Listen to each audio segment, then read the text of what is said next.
Dans nos années de classe prépa, il arrivait toujours une journée que nous appelions le jour de l'inversion. Ce jour-là, les bisus bisutaient les anciens qui, pendant 24 heures, courbaient un peu l'échine sous le vent de la vengeance. Mais cela ne durait qu'une journée. Et quoi qu'il en soit de ce retournement, il n'arrivait jamais que les plus mauvais de la classe soient obligés d'expliquer les mathématiques aux meilleurs et encore moins aux professeurs. Eh bien, chers amis, ce jour-là est arrivé. Je n'imaginais pas qu'à mon âge, je serais obligé, moi, inexpert, de parler des nouvelles technologies aux plus meilleurs experts de mon pays. Donc, je crois introduire mon propos en disant que vous allez passer un très mauvais moment pendant 1 heure. Et donc, au travail. Je ne connais pas d'être vivant, cellules, tissus, organes, individus et peut-être même espèces, dont on ne puisse pas dire qu'il stocke de l'information, qu'il traite de l'information, qu'il émet, qu'il reçoit de l'information. Et cette quadruple caractéristique est si propre au vivant qu'on serait tenté de définir la vie de cette manière. Mais nous ne pouvons pas le faire parce que les contre-exemples surabondent. En effet, je ne connais pas d'objet du monde, atomes, cristal, montagnes, planètes, étoiles, galaxies, dont on ne puisse pas dire de nouveau qu'il stocke de l'information, qu'il traite de l'information, qu'il émet et qu'il reçoit de l'information. Donc cette quadruple caractéristique est commune à tous les objets du monde, vivants ou inertes. Et nos sciences dures, qui autrefois ne parlaient que de force et d'énergie, parlent depuis assez récemment de code et de ce qu'on appelle en général le doux. Les sciences dures s'occupent aussi du doux. Cela dit, je ne connais pas non plus d'association humaine, que ce soit une famille, une ferme, un village, une métropole ou une nation, dont on ne puisse pas dire de nouveau qu'elle stocke de l'information, qu'elle traite de l'information, qu'elle en émet, qu'elle en reçoit.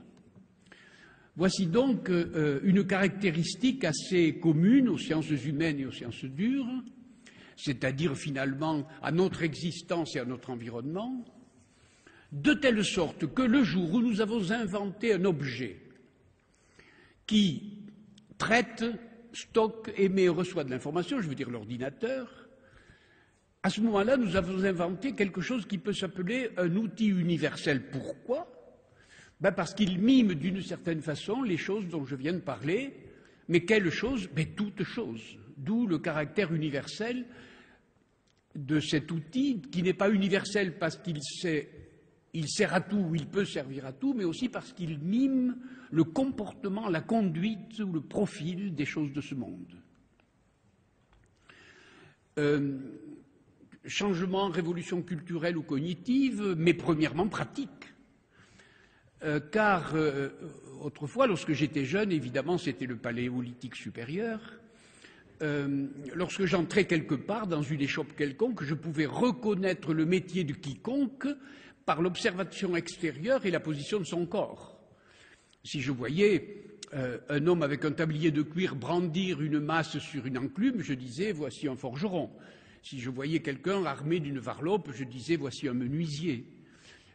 Si, par exemple, je voyais une femme avec une blouse blanche tachée de rouge et de vert au milieu des cornues, je me disais, tiens, voilà une chimiste ou une pharmacienne. Derrière un guichet, je disais une banquière, une postière. Aujourd'hui, où que je rentre, je vois un homme penché ou une femme penchée devant son écran en train de tapoter sa console. Je ne peux plus distinguer les métiers. Voici de nouveau l'universalité reconnue. Par conséquent, révolution pratique sur les métiers, révolution culturelle sur le langage, car vous le savez sans doute, entre l'édition de l'édition précédente du dictionnaire de l'Académie française et l'édition d'aujourd'hui, la distinction est de 20 000 mots, ce qui est un gradient de croissance et de différence qui n'a jamais existé dans aucune langue et dans aucun moment de l'histoire. Et la plupart de ces mots sont des mots de métier, la plupart de ces mots sont des mots de science. D'où révolution. On m'a invité à réfléchir devant vous à cette révolution dont je viens de parler, au moins du point de vue pratique et du point de vue des 4 caractéristiques considérées. Alors je vais le faire de 3 manières. Je vais tenter de décrire cette révolution, d'abord dans le temps, ensuite dans l'espace, et enfin pour ce qui concerne nous autres, les hommes et les femmes, qui traitons de ces nouvelles technologies. Et d'abord du temps. Lorsque j'ai parlé tout à l'heure de cette quadruple fonction de stocker, traiter, émettre et recevoir de l'information, j'avais devant l'esprit quelque chose comme un couplage entre un support et un message, par exemple. Et considérons, je vous prie ensemble, ce couplage très simple du support et du message. Ce couplage a une histoire. Et dans ma première partie, je voudrais que vous considériez avec moi cette histoire-là. Prenons un peu de recul pour comprendre les nouveautés d'aujourd'hui, et ce recul sera suffisamment grand pour que j'aille jusqu'au moment où l'humanité n'avait pas encore inventé l'écriture. À l'époque de ce stade oral, car il s'agissait en effet de ce qu'on appelle le stade oral, non pas au sens de Freud, mais au sens des linguistes, à cette époque du stade oral, le support, c'était le corps humain. C'était le cerveau et le corps en entier. Et au fond, le stockage, le traitement, l'émission, c'était finalement le corps, la mémoire, la voix, les circonvolutions du cerveau, bref, la totalité de l'organisme humain recevant, émettant de l'information, se souvenant de l'information et le traitant quant à soi. Laissons ce stade oral et considérons maintenant brusquement une révolution considérable qui se passe, disons, autour du premier millénaire avant Jésus-Christ, 500 ans ou 1000 ans avant Jésus-Christ, révolution concernant l'écriture. L'écriture est le premier support extérieur au corps humain, support velin, peau de bête ou papier ou papyrus, le mot papyrus étant l'équivalent du mot Bible, comme vous le savez, et invention d'une écriture sur ce support. Écriture d'abord signalétique et un peu figurative et ensuite abstraite avec 24 lettres de l'alphabet, c'est celle-là que je considère. Or, dès le moment où change le couplage support-message, c'est-à-dire le moment de l'invention de l'écriture, alors dans nos civilisations, tout change. Et tout change de telle sorte que le spectre du changement est assez large pour que je puisse le considérer rapidement devant vous. Premièrement, ce qui change, c'est les villes. On ne peut organiser des villes que dès lors qu'on est en possession de l'écriture. Pourquoi? Parce qu'on peut écrire du droit, et le droit devient stable. C'est le code d'Hammurabi, par exemple. Invention du droit écrit, invention des grandes villes et des premières métropoles, et du coup, invention de l'État. L'État, probablement, est fils de l'écriture. Mais État, droit, métropole, et aussitôt advient quelque chose de parfaitement nouveau qui est une deuxième invention abstraite qui est liée à celle de l'écriture, c'est l'invention de la monnaie. Et en effet, la monnaie est une manière d'écrire sur un support de bronze ou de cuivre un dessin ou une valeur, et cette monnaie est suffisamment abstraite pour remplacer tout à coup tous les détails complets, considérables et compliqués du troc. Il était très difficile d'échanger une vache contre un boisseau de blé. Il est très facile de se prêter à ce qu'on appelle l'équivalent général, puisque la monnaie est assez abstraite pour représenter à peu près tous les objets du monde qu'on veut acheter ou vendre. Invention des villes, invention du droit, invention de l'État, invention de la monnaie, facilitation du commerce, invention de la géométrie. Nous savons, nous, historiens des sciences, qu'on ne peut rattacher l'invention de la démonstration géométrique au 5e, 6e siècle avant Jésus-Christ, 7e siècle même, comme fille de l'écriture. Mais plus encore, coup de tonnerre dans le croissant fertile, dans un endroit, Neucoumène, entièrement défini, entièrement occupé par des religions polythéistes, coup de tonnerre formidable, invention du monothéisme, avec les prophètes écrivains d'Israël et invention de ce qu'on appellera à partir de là les religions du livre, les religions de l'écriture, de la Torah pour nos amis juifs, pour l'écriture sainte, pour nos amis chrétiens, de livre le Coran pour nos amis de l'islam. Les religions monothéistes sont essentiellement des religions filles de l'écriture. Déployez maintenant la totalité de ce spectre et vous allez vous apercevoir que notre civilisation est la fille directe, politiquement, juridiquement, commercialement, pédagogiquement. J'ai oublié de parler de la pédagogie parce que la païdéia grecque est de nouveau fille de l'écriture. Pourquoi? Parce que chaque instituteur ou chaque enseignant a à sa disposition l'Odyssée d'Homère qu'il n'a pas besoin de savoir par cœur et dont il peut léguer à ses enfants les contenus divers concernant les métiers. Pédagogie, sciences, géométrie, religion. Vous voyez donc que le spectre de cette révolution est tout à fait considérable et il est d'autant plus stable et d'autant plus important que je vais tout d'un coup le répéter et que je vais le répéter quelque chose comme 2 millénaires plus tard lorsqu'apparaît la deuxième révolution concernant ce couplage que j'ai annoncé entre le support, le corps humain, puis le papier ou le parchemin et le message, c'est-à-dire l'information que l'on veut stocker, traiter, émettre ou recevoir. Deuxième révolution concernant ce couplage, l'invention de l'imprimerie autour du XVe, XVIe siècle. Et dès lors que l'imprimerie est inventée, la révolution concernant cette nouvelle technologie numéro 2, est exactement la même dans le spectre que je viens de dessiner que la première révolution. Et en effet, vous pouvez le voir, Venise, à cette époque-là, devient une ville-monde. Il y a une sorte de mondialisation de Venise autour de la Méditerranée. Le commerce commence à changer complètement grâce à l'invention du chèque, de la banque, du traité de comptabilité. Le traité de comptabilité date de cette époque-là. Commerce, droit, naissance de ce qu'on pourra appeler plus tard le capitalisme, qui est né là à cette époque-là et qui est aussi fils de l'imprimerie, mais naissance surtout de ce qu'on appelle la science moderne, c'est-à-dire la science expérimentale, qui n'est plus la science abstraite des Grecs, qui était fille de l'écriture, mais la science expérimentale, au moment de la Renaissance, est en effet fille de l'imprimerie. Mais en même temps, crise extraordinaire sur les religions, puisque la réformation ou la réforme est née précisément à ce moment-là. Pourquoi? Parce que Luther commence la réforme en disant ce fameux propos « Tout homme est pape une Bible à la main ». Et il faisait tenir à la main cette Bible imprimée. Et la Bible imprimée était désormais à la disposition de tout un chacun qui, du coup, n'avait pas besoin de se référer à une autorité organisée, mais qui était libre lui-même. Et cette liberté va revenir vers les questions d'ordre politique. C'est le début de la démocratie au sens moderne. Et du coup, dans la deuxième révolution concernant le couplage support-message, nous avons de nouveau une transformation complète de la totalité de la culture et de la civilisation considérée. Du coup, ma conclusion est toute simple.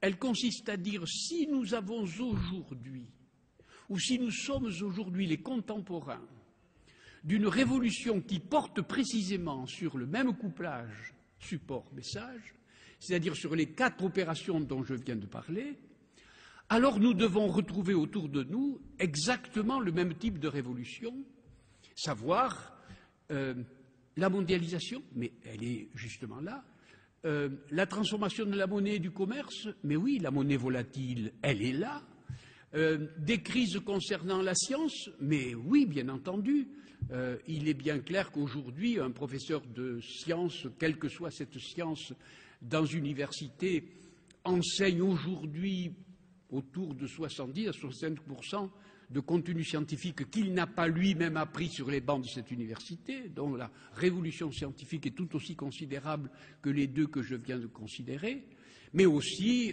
des révolutions concernant la pédagogie. Vous savez que la crise aujourd'hui de l'école et de la pédagogie est considérable et probablement difficile à régler. et aussi crise des religions. Ce n'est pas la peine que je détaille ce sujet, puisque les journaux en sont pleins depuis déjà 10 ans. Par conséquent, la révolution dans laquelle nous vivons, le monde dans lequel nous sommes, ressemble dans son basculement aux 2 basculements que je viens de décrire lorsque la première révolution concernant ce couplage a eu lieu, de la même façon que dans la deuxième révolution, on obtient le même type de spectre. Nous avions appris à l'école le plus souvent que les grandes révolutions concernaient le dur, le hard. Et on parlait beaucoup de la révolution industrielle, on parlait beaucoup de révolution économique au Moyen-Âge, de l'invention du moulin à vent, de l'invention des forges et des traitements des machines à feu dès le début du XIXe siècle. Si on fait une comparaison entre la description que je viens de vous faire des conséquences fondamentales des révolutions concernant le doux, c'est-à-dire le traitement de l'information, la comparaison est écrasante. C'est lorsque interviennent des révolutions concernant l'information que les civilisations basculent et se mettent en place de manière nouvelle. Et donc, sur le temps, et j'ai fini ma première partie, sur le temps, je dois dire que nous vivons aujourd'hui une période comparable à celle que le Moyen-Orient a connue au premier millénaire avant Jésus-Christ, ou que la Renaissance européenne a connue autour du XVe, XVIe siècle. C'est-à-dire qu'aujourd'hui, nous n'avons peut-être pas conscience de la nouveauté extraordinaire des temps dans lesquels nous vivons, nous pensons, nous réfléchissons et nous avons rapport les uns aux autres. Je vais en parler tout à l'heure. J'ai promis de parler du temps et je promis aussi de parler de l'espace. Mais je ne peux pas parler de l'espace globalement parlant. Je voudrais en parler en choisissant un terme, un petit détail, et en essayant de l'analyser avec un peu de précision. Tout le monde connaît le mot « adresse », et je voudrais analyser ce mot-là devant vous. Si vous me demandez mon adresse, je vais vous répondre une réponse classique, 133, place de la République, Paris 11e par exemple. Et cette adresse-là se réfère à un espace bien connu, qui est un espace où on peut définir des repères, des points de repère, où on peut définir des latitudes, des longitudes, des partages de nations, des découpages de départements, des découpages de municipalités et des distances entre les maisons, 128, 145, 235, etc. Cet espace, vous êtes plus savant que moi, vous l'avez aussitôt reconnu, c'est un espace euclidien, c'est un espace cartésien qui est référé à des points de référence connus. Cet espace-là, c'est l'espace dans lequel nous avons vécu. Et je dirais volontiers, simplement par manière de provocation, que cet espace-là, je vais montrer que nous l'avons abandonné, que cet espace-là d'autrefois, celui qui était celui de mon adresse, c'était tout simplement l'espace des réseaux. Autrefois, nous vivions dans un espace où il y avait des réseaux de coordonnées. Et en effet, il y avait des réseaux de voies aériennes, de voies maritimes, de voies routières. Oh, ces réseaux dataient d'il y a longtemps, puisque Rome avait couvert l'Europe occidentale d'un réseau de voies dites romaines. Et puis, même avant, au 5e siècle avant Jésus-Christ, les Grecs avaient été assez intelligents pour inventer la notion de latitude. Et déjà, le monde était référé à un réseau de latitude et bientôt, plus tard, de longitude. Par conséquent, l'espace des réseaux, c'était l'espace d'autrefois. Mais dans quel espace aujourd'hui vivons-nous? Je reviens au mot adresse. Le mot adresse, aujourd'hui, si vous me la redemandez, je vous répondrai qu'à l'adresse que je viens de vous donner tout à l'heure, je ne reçois que de la publicité, dont je vide aussitôt le contenu de ma boîte aux lettres pour le mettre déposé dans la boîte à ordures. Donc, ce n'est plus du tout l'endroit où je reçois, où je traite, où je stocke, où j'émets de l'information. À quelle adresse suis-je pour ces 4 opérations-là? C'est très simple, 06 20 02, c'est mon téléphone portatif, pour parler français, Et puis à michel.serre@wanadoo.fr pour ce qui concerne mon ADEL, comme me disent nos amis québécois, mon adresse électronique. Or, 06 20, etc., pour ce qui concerne le téléphone portatif et michel.serre@yahoo quelque chose fr, ne se réfère plus à l'espace en question. Il ne se réfère plus à l'espace que je viens de décrire. Il se réfère à un espace. Arrêtez, je vous prie, de dire que les nouvelles technologies ont raccourci les distances, c'est stupide. Non, non. Les nouvelles technologies nous ont transportés d'un espace dans un autre, de l'espace euclidien à un nouvel espace, de l'espace cartésien à un nouvel espace non repéré, non repérable, un espace topologique, un espace sans distance, où la distance est à redéfinir, où la distance est à remettre sur une topologie première. Nous avons changé d'espace. Et je voudrais en dire, du coup, comme on me l'a demandé de le faire, révolution culturelle, je voudrais en tirer au moins 2 ou 3 conséquences culturelles considérables. Je ne sais pas, moi, j'ai parlé tout à l'heure d'espaces qui étaient référés à des points donnés. Ces points étaient généralement des points de concentration. Je ne sais pas, quand je sors de chez moi et que je vais vers le quartier latin, j'ai assisté pendant des années à l'érection des 4 tours de la grande bibliothèque. Et je voyais ça avec tristesse, ces lieux où on avait concentré, où on allait concentrer des centaines de milliers de livres, à une époque où, mon Dieu, j'ai qu'à appuyer sur un moteur de recherche pour avoir n'importe quel texte, et qui me dispensait donc d'aller faire un voyage vers ce lieu de concentration. Et je pensais irrésistiblement à ces cadrans solaires qu'au XVIIe siècle, les Maharajas de New Delhi avaient construits dans la banlieue de leur capitale pour avoir de très très bonnes mesures des grandeurs célestes, alors qu'ils ignoraient, les pauvres, qu'à 10 000 kilomètres de là, Galilée, à cette époque-là, avait inventé la lunette astronomique, rendant complètement désuet ces constructions-là. Et nous savions pourtant que nous avions avec nous suffisamment la toile pour nous dispenser de créer aujourd'hui, dans ces cadrans solaires, des bandes de singes crient et s'amusent. Je crois que dans la grande bibliothèque, peut-être, si on avait un climat suffisamment réchauffé,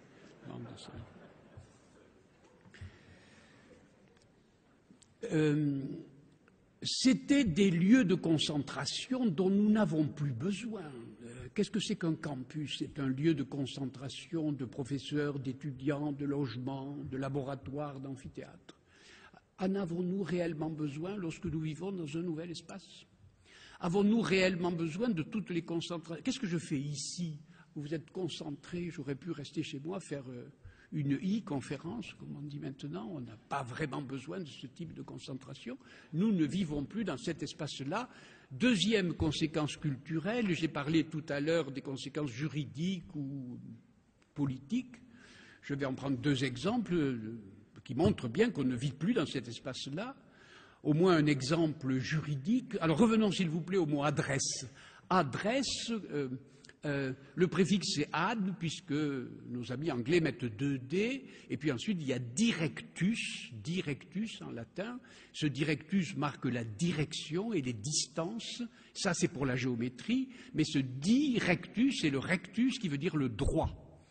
Donc l'espace en question était un espace juridique, un espace de droit.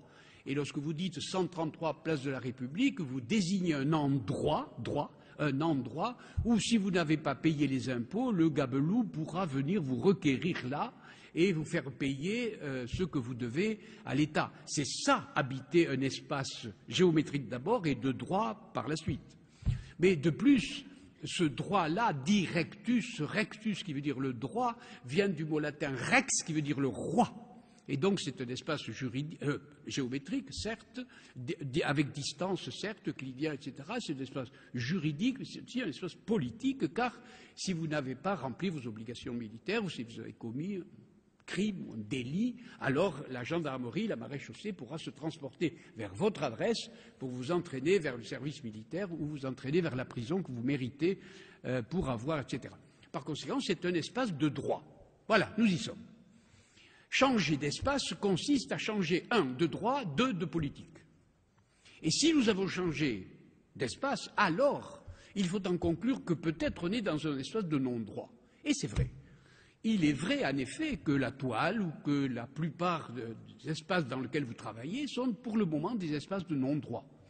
Et ces espaces de non-droit, il est impossible, d'une certaine manière, d'appliquer le droit de l'extérieur d'un autre espace sur cet espace-là. Il arrive cependant, autrefois au Moyen-Âge, les forêts étaient des espaces de non-droit. La toile est une espèce de forêt au sens du Moyen-Âge. Et dans ces forêts, puisque c'était un espace de non-droit et que la maréchaussée n'y allait pas, alors vous pensez bien que les violeurs, les assassins, les cambrioleurs, tous les gens de sac et de corde allaient occuper cette forêt-là parce qu'ils ne risquaient rien du point de vue de la police et de la maréchaussée. Et par conséquent, les honnêtes gens traversaient difficilement, sauf sous escorte, des espaces de ce genre. Ils naviguaient dans un espace de non-droit, comme nous aujourd'hui. Mais un jour, il est arrivé que des voyageurs courageux avaient découvert que ces gens de sac et de corde s'étaient déguisés, portaient une sorte de casaque verte avec une sorte de bonnet vert et qu'ils obéissaient tous à un chef.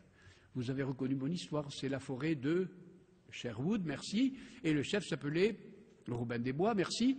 Savez-vous ce que veut dire Robin des Bois ? Parce que tout le monde connaît Robin des Bois, mais je crois que je vais pouvoir vous enseigner ce que veut dire ce mot-là. Des bois, ça veut dire de non-droit, puisque le bois n'est pas de droit, il est de non-droit, c'est un lieu de non-droit, mais Robin, c'est celui qui porte la robe de magistrat, c'est le nouveau droit. C'est-à-dire, ce qui va arriver à toutes nos nouvelles technologies, c'est que, loin d'appliquer un droit extérieur à ce lieu de non-droit, il est absolument nécessaire que naisse dans ce lieu-là, uniquement dans ce lieu-là, originairement et originalement, un nouveau droit qui sera, d'ailleurs, tous les droits que nous connaissons sont nés de cette façon, puisque même le droit romain est né, que je sache, de deux jumeaux nés d'une louve ou suçant les mamelles d'une louve. Il ne faut pas savoir beaucoup de latin pour savoir que louve, ça veut dire, c'est dit en latin lupa, qui veut dire putain. Les deux étaient fils de putain dans la forêt, ils étaient dans un lieu de non-droit, et c'est de là qu'est sortie la fondation de Rome, c'est-à-dire le nouveau droit. Par conséquent, changer d'espace a des implications culturelles considérables qui touchent à la fois le juridique et le politique. Et vous savez sans doute que je crois que un certain nombre d'entre vous, comme moi, sont tombés la semaine dernière amoureux d'une femme dont je voudrais faire l'éloge au moins rapidement en passant pour vous montrer à quel point la politique peut changer. Cette Madame Huard, née à Liège, 51 ans, épouse d'un certain Eddy, flamand, métier organisatrice administrative, écrit dans un blog le 10 août 2007 qu'elle est quand même très triste de la division de son pays en deux factions rivales, wallons et flamands, enfin francophones et néerlandophones, et qu'elle voudrait bien, elle, que la Belgique restât unie. Elle dit ça. Et puis elle transporte ce petit texte dans lapétition.be, que vous pouvez visiter quand vous voudrez. Le mercredi d'après, elle a 40 000 signatures. Le mois d'après, elle a 103 000 signatures. Et à la fin de novembre, elle avait 160 000 signatures. Elle organise un défilé à Bruxelles qui a 40 000 personnes. Si on fait la comparaison entre un homme politique qui, toute sa vie, pendant des dizaines d'années, a cherché à avoir des voix et obtient péniblement 600 ou 700 000 voix, et cette dame qui naît Madame Huard, comme je suis Michel Serres, n'importe qui, et qui tout d'un coup obtient 160 000 voix en quelques semaines, il n'y a pas photo.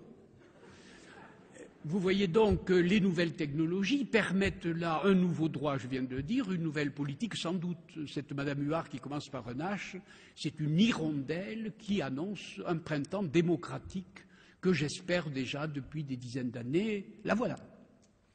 Vous voyez donc que se transporter d'espace n'est pas rien, c'est-à-dire que vous m'avez demandé révolution culturelle, la voilà. La révolution est en effet de type politique, elle est de type juridique, elle est de type de l'habitat. Habiter dans un nouvel espace n'est pas innocent. Ça a des conséquences complexes du point de vue des relations humaines, de la politique et du droit. Je passe rapidement sur d'autres conséquences, je n'ai pas le temps d'en parler, le temps passant trop vite.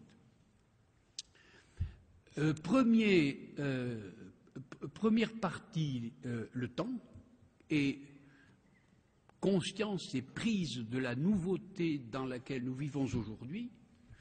Deuxième partie, l'espace. Nous n'avions pas conscience que changeant d'espace, nous changions d'habitus, c'est-à-dire de manière de nous repérer dans cet espace-là, et du coup de relations humaines, et cela retentit ou retentira sur les droits, la politique, les relations humaines et internationales. Nous pourrons en parler si vous me posez des questions. Et maintenant, cognitif. Troisième partie, les hommes. Est-ce que les nouvelles technologies auront des répercussions sur notre manière de vivre et surtout sur nos manières de connaître? J'en ai un peu parlé à propos de la définition de notre rapport aux objets vivants, aux objets du monde et aux sciences humaines. Et j'en ai aussi un peu parlé dès le moment où j'ai vu à quel point les métiers, aussi bien linguistiquement que pratiquement, s'étaient transformés. Et maintenant, rentrons en nous-mêmes, s'il vous plaît. Lorsque vous étiez en classe de philosophie, des professeurs traditionnels vous ont sans doute appris que la cognition humaine comportait ce qu'on appelait autrefois 3 facultés, les facultés. Il y avait la faculté de mémoire, la faculté d'imagination et la faculté de raison. Et cette faculté, on la décrivait, les philosophes la décrivaient l'entendement humain sous ces 3 formes. Et puis il y avait des cognitivistes qui sont avancés peu à peu vers la biologie, la biochimie des neurones, pour savoir exactement comment fonctionnaient à la fois ces 3 types d'activités.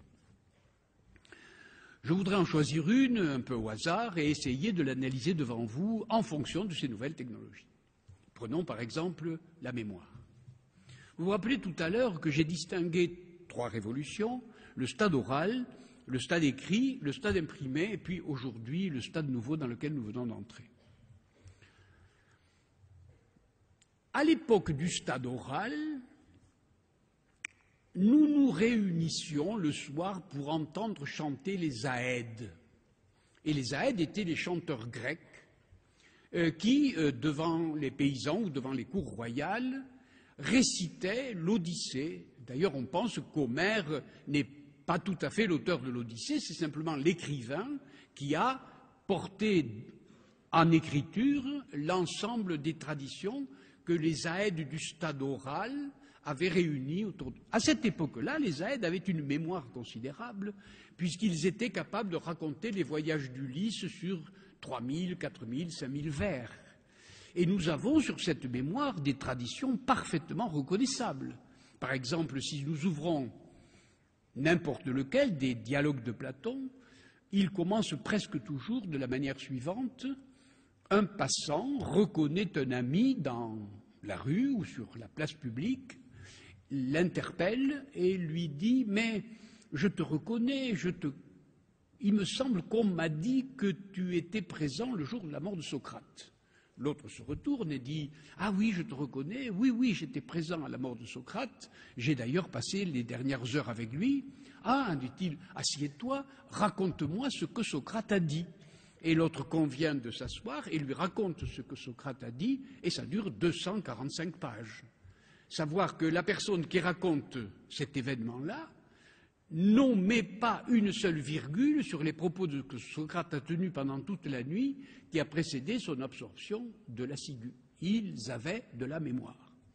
D'ailleurs, cette mémoire perdure très longtemps, puisque, comme les techniques d'écriture et d'imprimerie ne sont pas répandues partout, il est bien clair qu'au Moyen-Âge, lorsque Albert le Grand faisait son cours à la Sorbonne, les étudiants étaient debout devant lui, les mains derrière le dos, et écoutaient ce que Albert le Grand disait en matière de cosmologie ou de physique, et que chacun d'eux était capable de reproduire 8 jours, 8 ans, 20 ans après, à la virgule près, la totalité des propos précis et exacts de leur maître en cosmologie. Ils avaient de la mémoire. Première catastrophe, c'est l'invention de l'écriture. Dès lors que l'écriture apparaît, Et d'ailleurs, tout le platonisme, c'est la lutte entre Socrate qui ne veut pas écrire et qui fait l'éloge de la parole vivante contre Platon qui, lui, veut écrire et qui fait l'éloge de la parole morte couchée sur le parchemin. Cette bagarre-là est assez connue puisqu'elle a donné lieu à l'invention de cette philosophie-là, mais à cette époque-là, il y a une perte de mémoire considérable, perte que d'ailleurs nous avouons tous les matins lorsque, écoutant une conférence ou des propos divers, nous prenons des notes en cas d'oublier ce que l'orateur ou le président dit devant nous. Par conséquent, nous n'avons pas assez de mémoire pour reproduire comme au stade oral ce qui se passait là. Donc, premier stade, perte de la mémoire. Mais cette perte de la mémoire n'a rien à voir avec la catastrophe de la Renaissance, où précisément l'invention de l'imprimerie a fait perdre totalement la mémoire à ses contemporains. Et nous en avons là des preuves manifestes, puisque Montaigne, dans un texte si connu que vous avez disserté quand vous étiez potache sur ce texte-là, sans le comprendre aussi peu que moi d'ailleurs, je préfère une tête bien faite, merci, à une tête bien pleine, n'est-ce pas ? Je préfère une tête bien faite à une tête bien pleine, c'est ce que dit Montaigne. Qu'est-ce qu'il veut dire par là? Il veut dire simplement qu'un historien qui, à cette époque, veut travailler sur sa discipline est obligé de savoir par cœur Tacite, Tite-Live, Hérodote, Plutarque, Dion de Sicile, etc. La totalité de la bibliothèque, il doit la savoir par cœur. Pourquoi? Parce qu'elle n'est pas accessible. Elle n'est accessible qu'en parchemin, au Caire, à Rome, dans 3 ou 4 bibliothèques, à Paris, à la Sorbonne et peut-être à Oxford. Par conséquent, il est obligé de savoir par cœur. Si vous étiez physicien, il fallait savoir par cœur la totalité des présocratiques grecs, d'Aristote, etc. Mais dès lors qu'il y a l'imprimerie, on n'a plus besoin de savoir par cœur. Il suffit de savoir par cœur l'endroit où le livre se trouve sur le rayonnage. Quelle économie! Catastrophe, on a complètement perdu la mémoire, on préfère une tête bien faite à une tête bien pleine. Et du coup, aujourd'hui, où nous avons sur la toile la totalité de l'information, autant que la grande bibliothèque, plus Wikipédia, plus, enfin, vous savez mieux que moi, tout ce qu'on a, nous n'avons plus besoin de mémoire, nous n'avons plus de mémoire, nous avons perdu la mémoire, vous n'avez plus du tout de mémoire. Comment se fait-il qu'une faculté dont on vous a dit qu'elle était essentielle au cerveau humain a une histoire telle qu'on peut en mesurer la disparition? Alors, pour essayer de comprendre ce que veut dire cette perte, il faut analyser le mot perdre. On a perdu la mémoire, mais qu'est-ce qu'on a gagné? Parce que perdre, c'est l'inverse de gagner. Et pour expliquer la différence qu'il y a entre perdre et gagner du point de vue cognitif, j'en appellerai volontiers à ce qu'un de mes vieux professeurs, que j'admirais beaucoup, qui était professeur de préhistoire, qui s'appelait Leroy-Gourand, racontait en le mimant un peu ce que veut dire perdre. Il disait « Nous fûmes autrefois des quadrupèdes, nous étions à 4 pattes. Et puis un événement qui a duré évidemment des millénaires a fait que nous nous sommes mis sur 2 pieds. Et donc, disait-il, les membres antérieurs ont perdu la fonction de portage. » Ah oui, disait-il, c'est vrai qu'ils ont perdu la fonction de portage, mais par rapport au sabot du cheval, par rapport à la pince du crabe, par rapport à ce qui est l'organe terminal des membres antérieurs animaux, regardez le miracle qui arrive, on a inventé la main. Il avait fait d'ailleurs un livre sur la main, et il disait la main, et voilà, c'est un outil universel, nous y sommes. C'est un outil universel, c'est-à-dire avec la main, elle ne sert à rien, la main par rapport aux pinces du crabe, par rapport aux tentacules de la pieuvre ou par rapport au sabot du cheval, elle ne sert pas à une fonction, elle sert à tout. Avec la main, on peut faire signe, on peut tenir un marteau, on peut caresser sa petite amie, on peut jouer du violon, enfin, et peut-être demain, nos successeurs inventeront d'autres gestes ou d'autres fonctions de la main, c'est un outil universel. On a perdu quelque chose de formaté, on découvre de l'universel. Oui, mais pendant ce temps, à l'époque où nous étions quadrupèdes, la bouche avait fonction de préhension. Elle attrapait de quoi manger, elle attrapait ses proies. Oui, mais dès que la main apparaît, c'est la main qui est chargée de la fonction de préhension, dont la bouche perd complètement la fonction de préhension. Elle a perdu la fonction de préhension. Ah oui, oui, elle a perdu la fonction de préhension, mais elle devient un outil universel, nous y sommes. C'est-à-dire, elle parle. Et avec la parole, on peut dire n'importe quoi. C'est-à-dire on peut stocker l'information, traiter l'information, émettre l'information. Et du coup, nous avons à notre disposition, parce que nous avons perdu des fonctions données, alors nous avons gagné des outils qui ressemblent fort à l'outil que je suis en train d'écrire ou que j'ai défini tout à l'heure, des outils universels. Alors, qu'est-ce que nous avons perdu? Voilà, nous avons perdu la mémoire. Qu'est-ce que nous avons gagné? Ah, mais on peut revenir sur l'histoire et s'apercevoir que c'est précisément parce qu'on avait perdu la mémoire qu'on a pu inventer à la Renaissance les sciences physiques, parce qu'on n'avait pas besoin de savoir par cœur la vieille doxographie sur les physiciens, il a suffi d'observer, et que c'est parce qu'on avait perdu tel et tel type de mémoire qu'on a pu, en effet, se trouver. On a été libéré de l'écrasante obligation de se souvenir. Et étant libéré de l'écrasante obligation de se souvenir, alors il se trouve que les neurones étaient libres de faire telle ou telle activité nouvelle. Et voilà donc la différence qui peut exister entre perdre et gagner. Perdre dans l'ordre du reconnaissable, du formaté, du formatable, et gagner dans l'ordre inventif, indéfini, sans but précis, bref, humain. Jusqu'à maintenant, je n'ai fait que définir perdre par rapport à gagner. Mais en langue française, vous le savez, le verbe perdre a un tout autre sens. Perdre signifie aussi, lorsqu'une casserole est trouée du cul, le cul de la casserole perd goutte à goutte, il perd, n'est-ce pas? L'homme est une bête dont le corps perd. L'homme est un animal dont le corps perd. Oui, chaque fois que nous inventons un outil, un marteau, alors, si vous considérez le marteau, je vois dans le marteau, moi, un avant-bras et un poing. Au lieu de frapper avec mon avant-bras et un poing, je prends le marteau qui est un avant-bras et un poing lui-même, et d'une certaine manière, l'organisme humain a perdu son avant-bras et le marteau, qui ont appareillé du corps des fonctions du corps pour devenir cette externalisation des fonctions. Nous externalisation de fonctions, ce n'est pas difficile de savoir comment on a inventé la roue. Il suffit d'externaliser les angles de rotation des hanches, des genoux, des chevilles, etc. Et on externalise quelque chose. Je crois que tout simplement le mot mémoire a bien deux sens et vous l'utilisez bien dans les deux sens. Le sens subjectif, il a de la mémoire, il n'a pas de mémoire. Un tel a plus de mémoire qu'un autre, voilà le subjectif. Mais vous dites aussi mémoire d'ordinateur.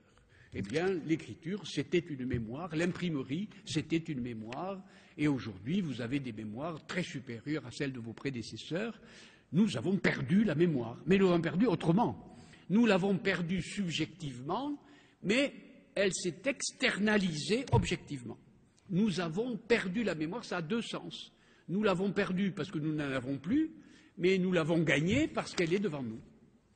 Et par conséquent, ceci, j'appelle même ça dans d'autres livres, l'exodarwinisme de la technique. C'est-à-dire qu'il y a externalisation des objets, et ces objets évoluent à la place de nos corps. Bref, ça n'a pas d'importance. Mais vous voyez là que ce que vous preniez jadis pour une faculté cognitive, la mémoire, n'est pas une faculté cognitive donnée et permanente dans l'espèce humaine ou l'individu humain ou une culture donnée, mais dépend de l'histoire du support. Et je généraliserai volontiers cette affaire. Nous n'avons plus la même manière de penser, nous n'avons plus les mêmes sciences, nous n'avons plus les mêmes cultures, nous n'avons peut-être même plus les mêmes politiques et les mêmes religions dès lors que nous changeons de support. Le support écrit a transformé la civilisation de telle sorte que nous avons complètement oublié ce que peut être le stade oral. Le support imprimé a complètement changé la civilisation telle qu'elle était avant le stade imprimé. Je crains fort qu'aujourd'hui nous soyons à un changement de culture tel que ça ne change pas les contenus culturels, que ça ne change pas seulement les contenus scientifiques, que ça ne change pas seulement les contenus de type religieux par exemple ou autres, mais que ça change notre manière de connaître, notre manière de savoir, bref, le cognitif en général. Pourquoi ? Parce que ce type de faculté change selon le support. Et bien entendu, la démonstration que je viens de mener pour la mémoire, c'est-à-dire pour la faculté mnémonique, on pourrait tout aussi bien la porter sur la raison, sur l'imagination. Il y a dans votre machine des milliards de plus d'images que vous ne pourrez jamais en concevoir ou en rêver. Et par conséquent, votre fonction imaginative même se transforme équivalemment à celle de la mémoire du côté de la formation des images. Je suppose aussi que la raison en est au même point. Je vous conseillerais sur ce point, à propos de la raison, de lire avec beaucoup d'attention un livre de quelqu'un qui se trouve, je crois, dans la salle, qui s'appelle Gilles de Weck, et qui s'appelle « Les métamorphoses du calcul », où précisément on voit comment le problème du calcul, le problème de la raison, a évolué de façon extraordinaire sur plusieurs millénaires, de telle sorte que là aussi il y a une transformation profonde de la manière de la cognition, c'est-à-dire de l'activité rationnelle. D'ailleurs, ce livre-là, par mon intermédiaire, a gagné le Grand Prix de philosophie de l'Académie française. Vous voyez donc que l'INRIA contient des philosophes meilleurs que celui qui vous parle. Cette démonstration concernant la cognition, et que j'ai simplement réservée à la mémoire et qu'on pourrait mener sur l'imagination et la raison, devrait vous persuader que les révolutions culturelles dont j'ai parlé rentrent maintenant dans une révolution cognitive considérable et que ce n'est pas la même manière de connaître dès lors qu'on change de support, ou plutôt que le couplage support-message évolue de cette façon-là. Et pour finir, je voudrais bien parler de toutes les facultés en général, pour finir sur la cognition et pour finir aussi ma conférence puisque l'heure est passée. Il était une fois une ville qui s'appelait Lutèce. Elle ne s'appelait pas encore Paris. Date 2e, 3e siècle après Jésus-Christ, politique, empereur Décius, régnant à Rome, droit et police, l'empereur Décius a décrété que sur toute la surface de l'Empire romain seraient persécutés, exécutés et mis en prison et livrés aux lions les premiers chrétiens. Et donc, à Lutèce, par l'intermédiaire des îles britanniques et de l'Irlande et de la Bretagne, comme vous le savez, non pas de l'Est mais de l'Ouest, le christianisme apparaît dès le 1er siècle à Lutèce, et un soir, les premiers chrétiens se rassemblent dans une salle, nous ne savons pas vraiment où, sur la ville de Paris, et ils viennent d'élire, on les élisait à cette époque-là, leur évêque. Et cet évêque s'appelait Denis, le nom importe peu. Et c'était un soir, un après-midi, et les premiers chrétiens étaient réunis dans une salle, comme aujourd'hui, et ils écoutaient un peu attentivement ce que racontait leur évêque, qui était à ma place, et qui les exhortait. Je ne sais pas très bien ce qu'il leur disait, mais surtout, ils avaient fermé tous les opercules, toutes les portes, toutes les fenêtres, dans le cas terrifiant où la légion romaine les envahirait et leur persécuterait, les jetterait en prison. Et pieusement, ils suivaient les entretiens de leur évêque Denis, lorsque tout à coup le drame arriva, les portes et les fenêtres furent enfoncées, la légion romaine envahit la salle et le centurion passa par l'allée centrale, monta sur l'estrade, tira son coupe-chou et coupa le cou à l'évêque Denis et sa tête roula par terre. Stupéfaction, épouvante, angoisse, mais miracle, l'évêque Denis se penche et prend sa tête à deux mains. Lorsque ma grand-mère me racontait cette histoire, je disais, mais comment il a fait pour repérer mais vous riez, mais c'est ça le miracle, disait ma grand-mère, c'est ça le miracle. Et l'évêque Denis prend la tête et la présente à ses ouailles, et bien entendu, les légionnaires romains, centurions compris, s'enfuient épouvantés devant le miracle en question que vous pouvez admirer au Panthéon peint par un peintre pompier qui s'appelle Bonnat, je crois, mais qui est connu comme le miracle de Saint-Denis, qui est représenté et qui est un peu dans toutes les mémoires de l'histoire. Voilà l'histoire par laquelle je voulais finir. Lorsque, le matin, vous vous mettez devant votre ordinateur, c'est votre tête comme celle de Saint-Denis.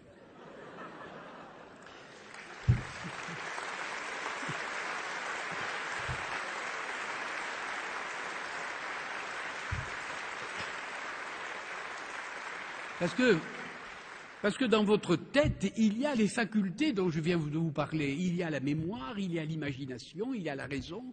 Vous avez 100 000 logiciels pour faire des opérations que vous ne feriez pas sans votre tête, mais votre tête, elle est objectivée. Vous avez perdu la tête. C'est-à-dire que l'homme moderne est un homme qui, pour parodier le fameux titre du roman de Musil, j'appellerais volontiers l'homme sans faculté. Les facultés désormais sont là, vous les avez perdues, elles sont là devant vous, et tout le savoir, toute l'imagination, toutes les fonctions rationnelles sont là devant vous. Vous avez à votre disposition la tête de Saint-Denis. Très bien. Question maintenant, et qui est la question finale et péremptoire et décisive, mais qu'est-ce qu'il vous reste sur le coup?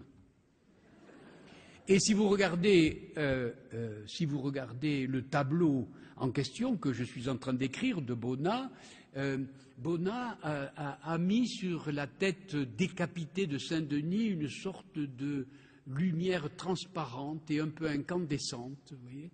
Qu'est-ce qui nous reste sur le coup? Eh bien, mesdames, messieurs, je voudrais conclure cette conférence par un mot catastrophique. Catastrophique. Les nouvelles technologies nous ont condamnés à devenir intelligents. Nous allons devenir intelligents, c'est-à-dire comme nous avons le savoir devant nous, comme nous avons l'imagination devant nous, etc. Mais oui, nous sommes condamnés à devenir inventifs, à devenir intelligents, c'est-à-dire devenir transparents. C'est-à-dire nous sommes à distance du savoir, à distance d'imagination, à distance de cognition en général, et il ne nous reste exactement que l'inventivité.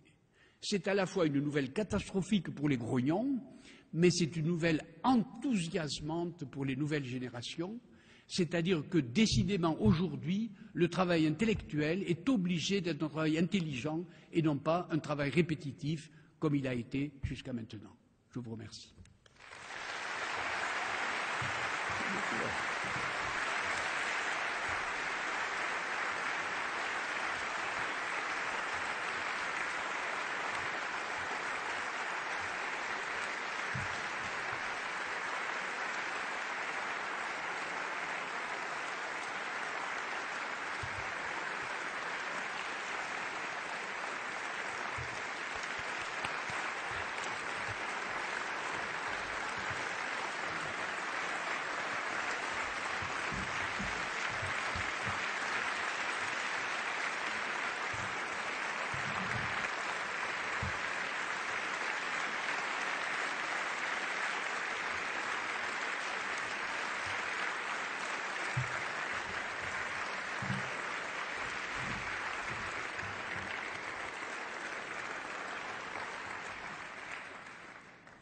Je crois que les organisateurs de cette conférence m'ont demandé de répondre à quelques questions. C'est ça? Non, c'était pas prévu. S'il y a des questions à poser, je veux bien répondre dans la mesure, évidemment, de mes moyens. Oui, il y a une question là.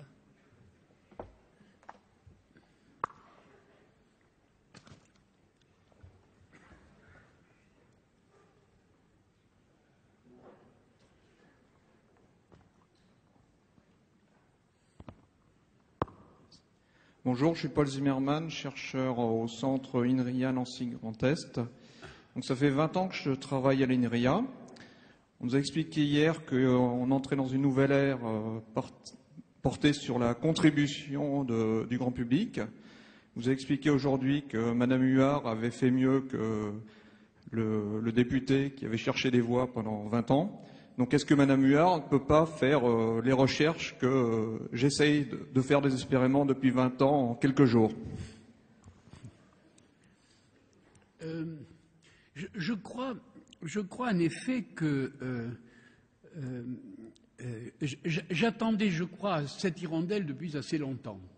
Je crois en effet, depuis le début des nouvelles technologies, qu'il y a, grâce à ces nouvelles technologies, une nouvelle fonction de l'individu. Et il me semble qu'on pourrait appeler ça un peu l'égocratie. C'est-à-dire que chaque individu pourrait avoir un degré de liberté très important et une manière de recruter ses semblables qui ne serait pas du tout de l'ordre de la démocratie participative, qui faisait qu'il y avait entre le pouvoir et le non-pouvoir des corps intermédiaires qui pouvaient peu à peu se scléroser.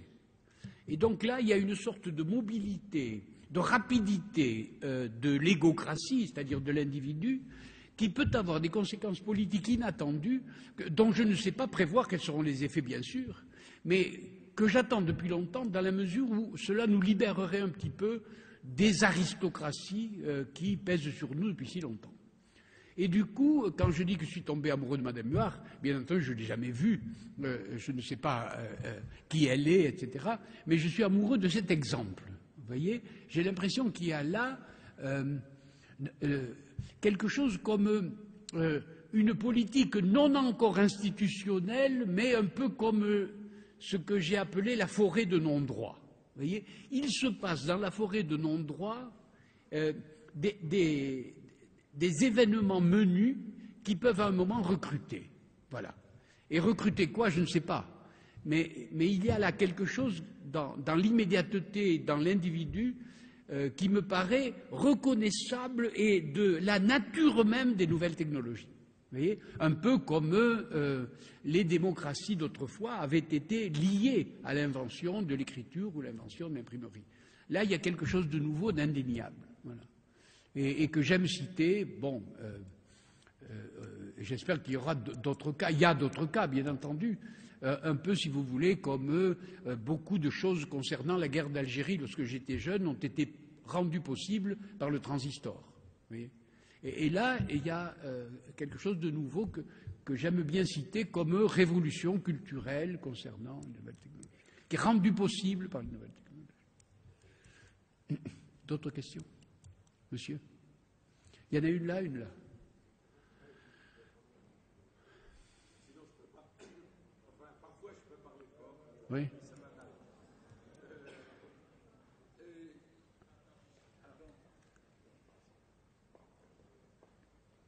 Merci. Oui, j'ai trouvé fascinant votre... Bernard Lang, excusez-moi. Bernard Lang, je suis chercheur à Rocancourt. J'ai trouvé fascinant l'histoire de Saint-Denis, mais c'est pas mon vécu. Ça n'est pas mon vécu. Mon vécu est inverse. Je trouve que ma tête a grossi, grandi, elle fait plus de choses, mais j'ai perdu mon corps. Et moi, c'est rien, mais à côté de ça, j'en vois plein d'autres que je ne fréquente pas encore, qui, sur Internet, l'ont perdu réellement. Ils vivent dans un monde fictif où ils ont un autre corps qui est différent, qui leur permet de voler, de faire toutes sortes de choses. Quel est le rapport avec Saint-Denis? Avec le corps. Oui, c'est intéressant comme sujet. Oui, oui, je veux bien répondre à cette question.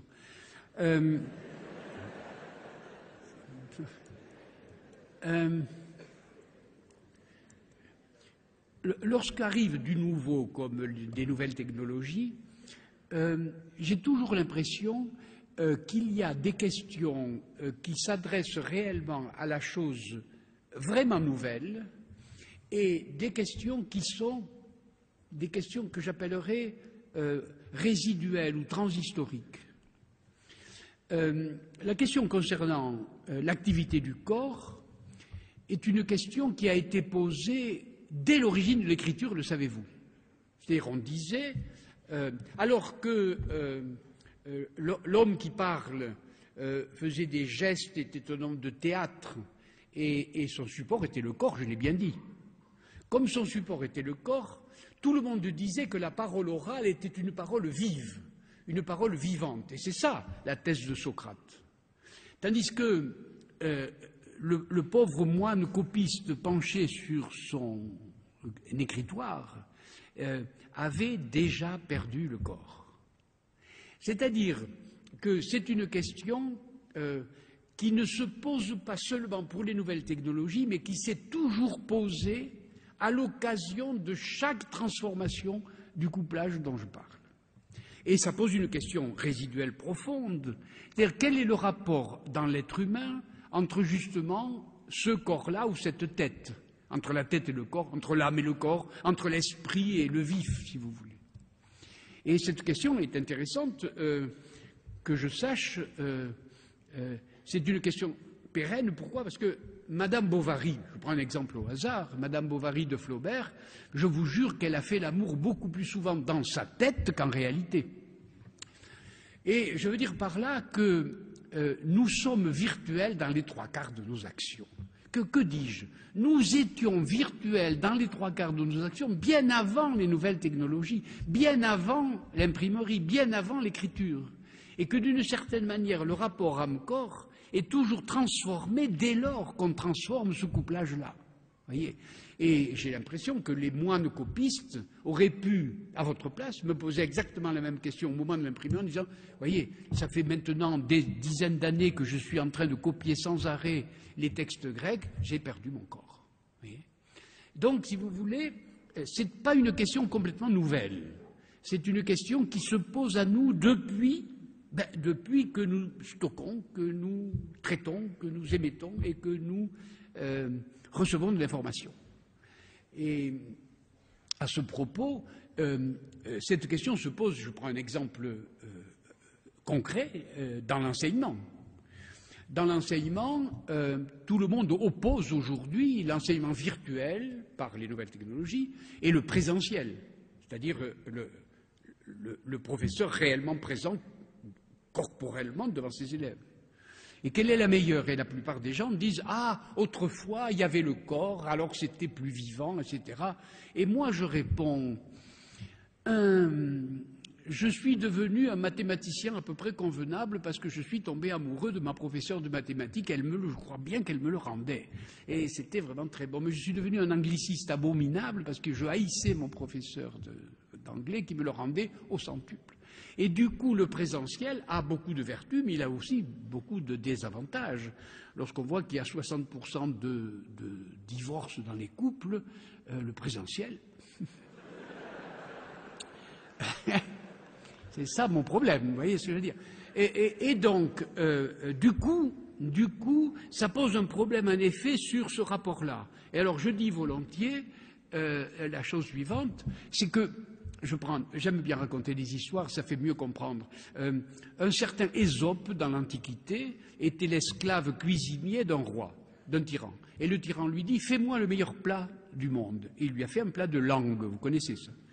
Et le lendemain, il lui dit « Fais-moi le pire plat possible ». Et il lui fait de nouveau un plat de langue. Et le tyran lui dit « Tu t'es foutu de moi, je te condamne aux étrivières ». Pas du tout, dit Ésope. La langue est la meilleure et la pire des choses. Théorème particulier, la langue est la meilleure. Théorème général, toute communication est la meilleure et la pire des choses. Qu'elle soit présentielle, qu'elle soit virtuelle, qu'elle soit corporelle, n'importe quoi, toute communication est la meilleure et la pire. Parce qu'avec la langue, je peux dire je t'aime ou je te hais, mais je peux te l'envoyer par n'importe quel